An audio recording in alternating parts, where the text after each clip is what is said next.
Hi, this is Paul Hoover, and I just wanted to take some time to talk about loving others as you love yourself. And the first step in this is that you really have to be able to understand what love is and to feel loved before that you can love others.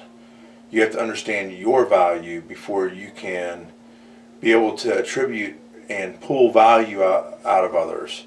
And so that value comes from knowing who you are, and knowing who you are comes from going to what is the metaphysic, that is what is, and who is God the Father, and having Him define who you are. And who He says you are is a son and or a daughter of God, a king and a priest. And the very nature of who we were created to be, that is in the image of God as mankind, plural, and male and female, He made them. There's no other part of creation on this earth that is made in God's image, or no other part that, or creature that is recorded in history that is made in His image, or their image, I should say, Elohim, plural. So we are made in God's image, and that implies an awful lot. The angels weren't made in God's image. In fact, actually, that is indeed part of the rebellion, the very nature of him who is called Lucifer, which actually, which is interesting because Lucifer is not actually a word in the Bible. The morning star, the fallen one, that was actually introduced in the King James version of the Bible. It came about, from the Vulgate, the Latin translation, and a lot of collections and understandings of those philosophers in that time to pull from the planet Venus, which is the morning star, and then to translate it as Lucifer. The truth is that Satan, the adversary, as it is in Hebrew throughout the Old Testament, is jealous of our stature and our identity and who we are in God, and the fact that He said He will ascend the throne and actually take on the kingdom of God was a nature of rebellion, and that is to know the difference of right and wrong. And actually, it was Satan who deceived Adam and Eve in the garden to actually believe that they could know the difference between right and wrong.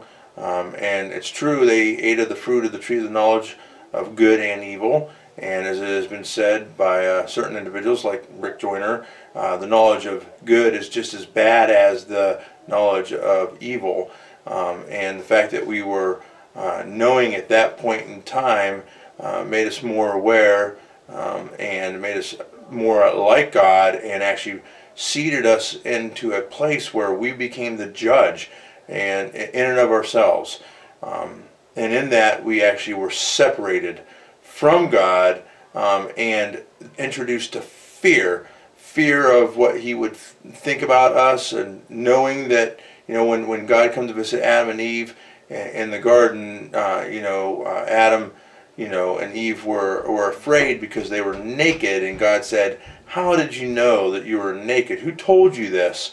And in fact, indeed, they had discovered this on their own because they now had awareness, and awareness had brought about fear, and fear is the thing that drives out love. Conversely, it says in 1 John that perfect love casts out fear. So to be able to reach a state to where you can love others, that fear of separation, the fear of aloneness, the fear of not being accepted, the fear of not being in control, the fear of security, the fear of knowledge, all that stuff, the fear of not being perfect, is what separates us and causes us to live in a state to where we can't love others, we can't even love ourselves. And so God's redemptive plan is ultimately the medium, the format in which He wants to be able to bring us back into relationship with Him, and through His love, once we're connected back to Him, through His Son, by faith, by grace, through faith, then once we experience His love and His acceptance, then we can then love others as we are loved. So this is the beginning of a series that I want to start, talking about the love of God, and understanding what love is, understanding what that reconnection is, so that you can be filled with love and then thereby love others as you are loved. Thank you.